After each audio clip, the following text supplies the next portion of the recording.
ನಮಸ್ಕಾರ ರೀ ನಮ್ಮೆಲ್ಲ ಶಿಕ್ಷಕ ಮಿತ್ರರಿಗೆ. ಇವತ್ತು ನಾವು ಓದು ಕರ್ನಾಟಕದ ಬಗ್ಗೆ ಹೇಳ್ತಾ ಇದ್ದೀನಿ. ಕ್ರೋಮ್ ಬ್ರೌಸರ್ ಓಪನ್ ಮಾಡಿಕೊಂಡು SATS ಸ್ಯಾಟ್ಸ್ DSERT ಅಂತ ಟೈಪ್ ಮಾಡಿ ಸರ್ಚ್ ಮೇಲೆ ಕ್ಲಿಕ್ ಮಾಡಿ. ಇವಾಗ ಮೊದಲನೇದಾಗಿ ಆಪ್ಷನ್ ಬಂದಿದೆ, ಕರ್ನಾಟಕ ಸರ್ಕಾರ ಸೈನ್ ಇನ್ ಅಂತ ಇದೆಯಲ್ಲ, ಅದರ ಮೇಲೆ ಕ್ಲಿಕ್ ಮಾಡಿ. ಜೂಮ್ ಮಾಡಿ ತೋರಿಸ್ತಾ ಇದ್ದೀನಿ. ಇಲ್ಲಿ ಸೈನ್ ಇನ್ ಅಂತ ಕಾಣಿಸ್ತಾ ಇದೆಯಲ್ಲ, ಅದರ ಮೇಲೆ ಕ್ಲಿಕ್ ಮಾಡ್ಕೊಳ್ಳಿ. ಇದು LBA ಮಾರ್ಕ್ಸ್ ನೀವು ಎಂಟ್ರಿ ಮಾಡಿದರೆ ಲೆಸನ್ ಪ್ಲ್ಯಾನ್ ಹಾಕುವಾಗ ಯಾವ ಥರ ಲಾಗಿನ್ ಇತ್ತೋ ಸೇಮ್ ಅದೇ ಥರ ಲಾಗಿನ್ ಇದೆ ಇದು. ಓಕೆ, ಇವಾಗ ಲಾಗಿನ್ ಬಂತು ನೋಡಿ. ಇನ್ನು ಮೊದಲಿಗೆ ನಾವು HM ಅವರು ಲಾಗಿನ್ ಆಗ್ಬೇಕ್ರಿ. ಇಲ್ಲಿ ಸ್ಯಾಟ್ಸ್ ಯೂಸರ್ ಅಂತ ಕಾಣಿಸ್ತಾ ಇದೆಯಲ್ಲ, ಅದನ್ನು ಸೆಲೆಕ್ಟ್ ಮಾಡ್ಕೋಬೇಕು. HM ಲಾಗಿನ್ ಆಗಬೇಕು. ಮೊದಲು HM ಲಾಗಿನ್ ಆಗಿ ಟೀಚರ್ನ ಅಸೈನ್ ಮಾಡಬೇಕು. ಸ್ಯಾಟ್ಸ್ ಯೂಸರ್ ID ಹಾಕಿಬಿಟ್ಟು ಸೆಂಡ್ OTP ಮೇಲೆ ಕ್ಲಿಕ್ ಮಾಡಿರಿ. OTP ಹಾಕಿ ವೆರಿಫೈ OTP ಮಾಡಿ ಲಾಗಿನ್ ಆಗ್ರಿ. HM ಯಾವ ಟೀಚರ್ನ ಅಸೈನ್ ಮಾಡಿರುತ್ತಾರೋ ಅದೇ ಟೀಚರ್ ಮಾತ್ರ ಓದು ಕರ್ನಾಟಕದ ಬಗ್ಗೆ ಮಾಹಿತಿಯನ್ನು ಅಪ್ಲೋಡ್ ಮಾಡಬೇಕಾಗತ್ತೆ. ಬೇರೆ ಟೀಚರ್ಗಳು ಮಾಡುವ ಹಾಗಿಲ್ಲ. ಇಲ್ಲಿ ಮೂಲೆಯಲ್ಲಿ 3 ಗೆರೆಗಳಿರುತ್ತೆ. ಅಲ್ಲಿ ಬಂದಂತಹ 3 ಗೆರೆಗಳ ಮೇಲೆ ಕ್ಲಿಕ್ ಮಾಡಿ. ನಿಮಗೆ ಅಸೈನ್ ಪ್ರೋಗ್ರಾಮ್ ಟು ಟೀಚರ್ಸ್ ಅನ್ನೋ ಆಪ್ಷನ್ಸ್ ಕಾಣಿಸುತ್ತೆ, ಮೊದಲನೇ ಆಪ್ಷನ್ಸ್. ಅದರ ಮೇಲೆ ಕ್ಲಿಕ್ ಮಾಡಿ. ಕ್ಲಿಕ್ ಮಾಡಿದಾಗ ನೀವು ಯಾವ ಟೀಚರ್ನ ಅಸೈನ್ ಮಾಡಬೇಕಾಗಿರುತ್ತೋ ಆ ಟೀಚರ್ ನೇಮ್ನ ಇಲ್ಲಿ ಸೆಲೆಕ್ಟ್ ಮಾಡ್ಕೋಬೇಕಾಗಿರುತ್ತೆ. ಇಲ್ಲಿ ಮಾರ್ಕ್ ಮಾಡ್ತಾ ಇದೆ ನೋಡಿ, ಆ ಮಾರ್ಕ್ ಮೇಲೆ ಕ್ಲಿಕ್ ಮಾಡಿದಾಗ ನಿಮ್ಮ ಶಾಲೆಯಲ್ಲಿ ಎಷ್ಟು ಜನ ಟೀಚರ್ಸ್ ಇದ್ದಾರೋ ಅಷ್ಟು ಜನರ ಹೆಸರು ಕೂಡ ನಿಮಗೆ ಶೋ ಆಗುತ್ತೆ. ನಮ್ಮಲ್ಲಿ ಒಬ್ಬರೇ ಟೀಚರ್ ಇರೋದ್ರಿಂದ ಒಬ್ಬ ಟೀಚರ್ ಹೆಸರು ತೋರಿಸ್ತಾ ಇದೆ. ನಾವು ಇಲ್ಲಿ ರೌಂಡ್ ಸರ್ಕಲ್ ಮೇಲೆ ಕ್ಲಿಕ್ ಮಾಡಿದಾಗ ಆ ಟೀಚರ್ ಅಸೈನ್ ಆಗ್ತಾರೆ. ಇವಾಗ ಪ್ರೋಗ್ರಾಮ್ ನೇಮ್, ಯಾವ ಪ್ರೋಗ್ರಾಮ್ಗೆ ನಾವು ಅಸೈನ್ ಮಾಡ್ತಾ ಇದ್ದೀವಿ, ಓದು ಕರ್ನಾಟಕ, ಸರ್ಕಲ್ ಮೇಲೆ ಕ್ಲಿಕ್ ಮಾಡಿ. ನೋಡಿ, ಇಲ್ಲಿ ಕೆಲವೊಂದಿಷ್ಟು ಪ್ರೋಗ್ರಾಮ್ಸ್ ಇದೆ. ಮಿಸ್ಸಿನ್ ಪ್ರಕೃತಿ, ಓದು ಕರ್ನಾಟಕ, ಗಣಿತ ಗಣಕ ಅಂತ. ನೀವು ಓದು ಕರ್ನಾಟಕ ಸೆಲೆಕ್ಟ್ ಮಾಡಿಕೊಂಡು ಅಸೈನ್ ಮೇಲೆ ಕ್ಲಿಕ್ ಮಾಡಿದಾಗ ಇಲ್ಲಿ ಟೀಚರ್ಸ್ ನೇಮ್ ಕೆಳಗಡೆ ಬಂದಿರತ್ತೆ. ಟೀಚರ್ ನೇಮ್ ಆಟೋಮೆಟಿಕ್ಕಾಗಿ ಅವರ ಟೀಚರ್ ನೇಮ್, KGID ನಂಬರು ಮತ್ತು ಅವರ ಪ್ರೋಗ್ರಾಮ್ ಇರುವ ರಿಮೂವ್ ಆಪ್ಷನ್ ಮೇಲೆ ಕ್ಲಿಕ್ ಮಾಡಿದರೆ ಆ ಟೀಚರ್ ಡಿಲೀಟ್ ಆಗ್ತಾರೆ. ಬೇರೆ ಟೀಚರ್ನ ನೀವು ಆ್ಯಡ್ ಮಾಡ್ಬೋದು. ಇಷ್ಟು ಮಾಡಿದರೆ HM ಕೆಲಸ ಇಲ್ಲಿಗೆ ಮುಗೀತು. ಅಲ್ಲಿ ಪ್ರೊಫೈಲ್ ಮೇಲೆ ಕ್ಲಿಕ್ ಮಾಡಿ, ಲಾಗೌಟ್ ಮೇಲೆ ಕ್ಲಿಕ್ ಮಾಡಿ.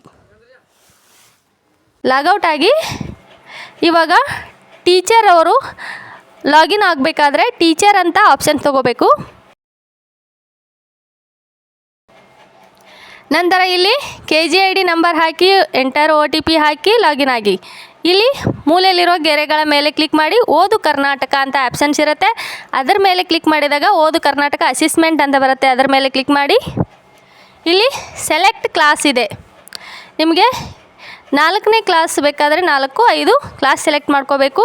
ಇನ್ನು ಸೆಲೆಕ್ಟ್ ಅಸೆಸ್ಮೆಂಟ್ ಟೈಪ್, ಬೇಸ್ ಲೈನೋ, ಮಿಡ್ ಲೈನೋ, ಎಂಡ್ ಲೈನೋ, ಯಾವುದ್ರ ಬಗ್ಗೆ ಹಾಕ್ತಾ ಇದ್ದೀರೋ ಅದನ್ನು ಸೆಲೆಕ್ಟ್ ಮಾಡ್ಕೊಳ್ಳಿ.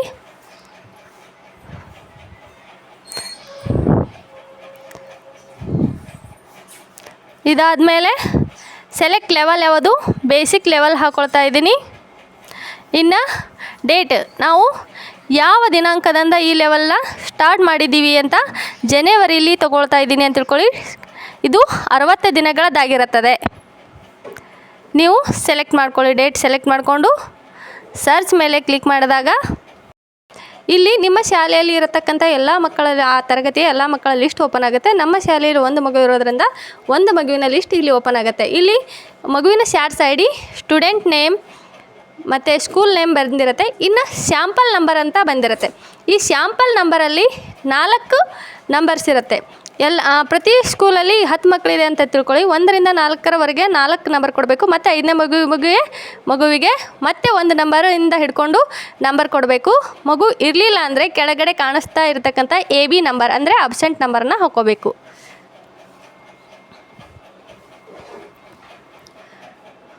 ಒಂದು ನಂಬರ್ನ ಮಗುವಿಗೆ 1 2 3 4 ಮಕ್ಕಳಿಗೆ ಹಾಕಿದ ಮೇಲೆ ಮತ್ತೆ 5ನೇ ಮಗುವಿಗೆ ನಂಬರ್ 1 ನಂಬರ್ 2 ಅಂತ ಹಾಕ್ಕೊಳ್ಬೇಕಾಗಿರುತ್ತೆ. ಇವಾಗ ನೆಕ್ಸ್ಟ್ ಬೇಸಿಕ್ ರೀಡಿಂಗ್. ಇನ್ನು ಮಗು ಯಾವ ಲೆವೆಲಲ್ಲಿ ಓದ್ತಾ ಇದೆ, ಬಿಗಿನರು ಲೆಟ್ರ್ ಓದುತ್ತಾ ಇದೆಯೋ, ವರ್ಡ್ ಓದ್ತಾ ಇದೆಯೋ, ಪ್ಯಾರ ಓದ್ತಾ ಇದೆಯೋ, ಯಾವ ಲೆವೆಲಲ್ಲಿ ಮಗು ಇದೆ ಅಂತ ಹಾಕ್ಕೊಳ್ಳಿ. ವರ್ಡ್ ಅಂತ ನಾನು ಹಾಕ್ತಾ ಇದ್ದೀನಿ. ಇನ್ನು ನಂಬರ್ ರೆಕಗ್ನೈಷನ್. ಇನ್ನು ಬಿಗಿನರ್ ಇದೆಯೋ 1 ಡಿಜಿಟ್ 2 ಡಿಜಿಟ್ 3 ಡಿಜಿಟ್. ಇನ್ನು ಮಗುವಿಗೆ ಸಂಬಂಧಿಸಿದ ಆಯ್ಕೆಯನ್ನು ನೀವು ಸೆಲೆಕ್ಟ್ ಮಾಡ್ಕೊಳ್ಳಿ. ಇನ್ನು ಎಡಿಷನ್ ಮುಂದೆ ಆಪ್ಷನ್ ಇದೆ. ನಂಬರ್ ರೆಕಗ್ನೈಷನ್ ಮುಗೀತು. Addition number basic operation. ಇನ್ನು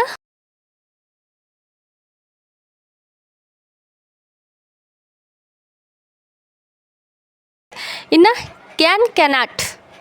ಇನ್ನು ಎಡಿಷನ್ ಮಾಡುತ್ತಾ ಇಲ್ವೋ, ಕ್ಯಾನ್ ಅಂದರೆ ಮಾಡುತ್ತೆ, ಕ್ಯಾನಾಟ್ ಮಾಡಲ್ಲ, ಅದನ್ನು ಹಾಕ್ಕೊಳ್ಳಿ. Subtraction can and cannot. Can ಅಂದರೆ ಮಾಡುತ್ತೆ ಮಗು ಮತ್ತು ಮಾಡೋದಿಲ್ಲ. ಇನ್ನು multiplication can and cannot select ಮಾಡ್ಕೊಳ್ಳಿ. ಕ್ಯಾನ್ ಅಂತ ಸೆಲೆಕ್ಟ್ ಮಾಡಿದ್ದೀನಿ. ಡಿವಿಷನ್ ಮಾಡ್ತಾ ಇದೆಯಾ ಅಥವಾ ಆ ಮಗುವಿಗೆ ಬರುತ್ತಾ ಇಲ್ವಾ ಅಂತ ಕ್ಯಾನ್ ಅಂತ ಹಾಕಿದ್ದೀನಿ. ಕ್ಯಾನ್ ಅಂದರೆ ಮಗು ಮಾಡುತ್ತೆ, ಅದಕ್ಕೆ ಅರ್ಥ ಆಗುತ್ತೆ ಡಿವಿಷನ್ ವರ್ಕ್ಸ್. ಇನ್ನು ಸೇವ್ ಮೇಲೆ ಕ್ಲಿಕ್ ಮಾಡಿದಾಗ ಎಲ್ಲ ಮಾಹಿತಿ ಸೇವ್ ಆಯಿತು. ಅಸೆಸ್ಮೆಂಟ್ ಸೇವ್ಡ್ ಸಕ್ಸಸ್ಫುಲಿ ಅಂತ ಬರುತ್ತೆ. ಇವಾಗ ಮತ್ತೆ ನಾವು ಕ್ಲಾಸ್ 4ನ ತೆಗೆದುಕೊಳ್ಬೇಕಾಗುತ್ತೆ. ಮತ್ತು ಸೆಲೆಕ್ಟ್ ಅಸೆಸ್ಮೆಂಟ್ ಟೈಪ್. ಆಗಲೇ ಬೇಸ್ಲೈನ್ ಹಾಕಿದ್ವಿ, ಈಗ ಮಿಡ್ಲೈನ್ ತಗೊಳ್ತಾ ಇದ್ದೀನಿ. ಇನ್ನು ಬೇಸಿಕ್ ಲೆವೆಲ್ ಸೆಲೆಕ್ಟ್ ಲೆವೆಲ್ ಆಗಲೇ ನಾನು ಜನವರಿ 2 ಅಂತ ತೊಗೊಂಡಿದ್ದೆ. ಇವಾಗ 30 ದಿನಗಳ ಅಂತರದಲ್ಲಿ ನಾನು ಮಿಡ್ಲೈನ್ ತೊಗೊಳ್ಬೇಕಾಗಿರುತ್ತೆ. 60 ದಿನಗಳ ಕಾಲ ಓದು ಕರ್ನಾಟಕ ಇರುತ್ತೆ. ಮತ್ತು ರಜಾ ದಿನಗಳನ್ನು ಹೊರತುಪಡಿಸಿ 30 ದಿನಗಳ ನಂತರ ನಾವು ಡೇಟ್ನ ಸೆಲೆಕ್ಟ್ ಮಾಡ್ಕೊಳ್ಬೇಕಾಗಿರುತ್ತೆ. ಅಂದರೆ ನಾನಿವಾಗ ಫೆಬ್ರವರಿ 6 ಸೆಲೆಕ್ಟ್ ಮಾಡ್ಕೊಳ್ಬೇಕು ಅಂತ ಇದ್ದೀನಿ. ನಿಮಗೆ ಯಾವುದು 30 ದಿನಗಳ ನಂತರ ಬರುತ್ತೋ ಆ ಡೇಟನ್ನು ಸೆಲೆಕ್ಟ್ ಮಾಡ್ಕೋಬೇಕು. ನಂತರ 3ನೇದಾಗಿ ಎಂಡ್ಲೈನ್ ಇರುತ್ತಲ್ಲ, ಅಲ್ಲಿಗೆ ನಿಮ್ಮದು 60 ದಿನಗಳ ಸಂಪೂರ್ಣವಾಗಿ ಓದು ಕರ್ನಾಟಕದ ಮಾಹಿತಿ ಮುಗಿಬೇಕಾಗಿರುತ್ತೆ. ಇನ್ನು ನಾನು 6/2 ಅಂತ ತೆಗೆದುಕೊಂಡು ಸರ್ಚ್ ಮೇಲೆ ಕ್ಲಿಕ್ ಮಾಡ್ತಾ ಇದ್ದೀನಿ. ಮತ್ತು ಆ ಒಂದು ಮಗುವಿನ ನಿಮ್ಮ ಶಾಲೆಯಲ್ಲಿರೋ ಎಲ್ಲ ಮಕ್ಕಳು ಲಿಸ್ಟ್ ಬರುತ್ತೆ. ನಮ್ಮ ಸ್ಕೂಲಲ್ಲಿ ಒಂದೇ ಮಗು ಇರೋದ್ರಿಂದ ಒಂದು ಮಗುವಿನ ಲಿಸ್ಟ್ ಬಂದಿದೆ. ಆಗಲೇ ಯಾವ ಥರ ನಾವು ಎಂಟ್ರಿ ಮಾಡಿದ್ದೀವೋ ಮಾಹಿತಿಯನ್ನು ಅದೇ ರೀತಿಯಾಗಿ ಮತ್ತೆ ಎಂಟ್ರಿ ಮಾಡಬೇಕಾಗಿರುತ್ತೆ. ಇನ್ನು ಮಿಡ್ಲೈನನ್ನು ತೆಗೆದುಕೊಂಡಿದ್ದೀವಿ. ಈಗ ಇಲ್ಲಿ ನೋಡಿ, ಸ್ಯಾಟ್ಸ್ ID ಸ್ಟೂಡೆಂಟ್ ನೇಮ್ ಎಲ್ಲ ಬಂದಿದೆ. ಡೇಟ್ 30 ದಿನಗಳ ನಂತರ ಅಂತರದಲ್ಲಿ ನಾವು ಹಾಕ್ಕೊಳ್ಬೇಕಾಗಿರುತ್ತೆ. ಮತ್ತೆ 30 ದಿನಗಳ ನಂತರ ಅಂದರೆ ಮಾರ್ಚ್ 19ಕ್ಕೆ ನಾವು ಎಂಟ್ರಿ ಮಾಡ್ಕೋಬೇಕಾಗಿರುತ್ತೆ ಎಂಡ್ಲೈನ್ ತೊಗೊಳೋದಕ್ಕೆ. ಸೇಮ್ ಆಗಲೇ ಯಾವ ಥರ ಹಾಕಿದ್ವೋ ಅದೇ ರೀತಿ ಮಾಹಿತಿಯನ್ನು ಹಾಕಿ ಸೇವ್ ಮಾಡಬೇಕಾಗಿರುತ್ತೆ. ನಾವು ಬೇಸ್ಲೈನ್, ಮಿಡ್ಲೈನ್, ಎಂಡ್ಲೈನ್ ಮೂರು ಮಾಹಿತಿಯನ್ನು ಸೇಮ್ ತುಂಬೋದಿರುತ್ತೆ. ಆದರೆ ಡೇಟ್ ಮಾತ್ರ 30 ಅಂದರೆ 60 ದಿನಗಳದ್ದಾಗಿರಬೇಕು. ಇವಾಗ ಎಲ್ಲ ಮಾಹಿತಿಯನ್ನು ಹಾಕಿದ ಮೇಲೆ ಸೇವ್ ಮೇಲೆ ಕ್ಲಿಕ್ ಮಾಡಿದರೆ ಸೇವ್ ಆಗುತ್ತೆ ನಿಮ್ಮ ಮಾಹಿತಿ. ನೋಡಿರಿ, ಬೇಸ್ಲೈನ್, ಮಿಡ್ಲೈನ್, ಎಂಡ್ಲೈನ್. ಇವಾಗ ಎಂಡ್ಲೈನ್ ಬಗ್ಗೆ ಮಾಹಿತಿಯನ್ನು ನೋಡಿ.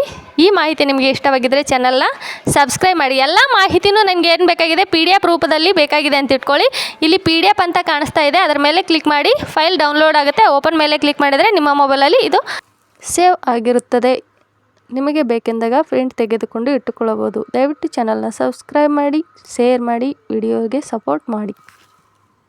ವಿಡಿಯೋ ವೀಕ್ಷಿಸಿದ್ದಕ್ಕಾಗಿ ಧನ್ಯವಾದ.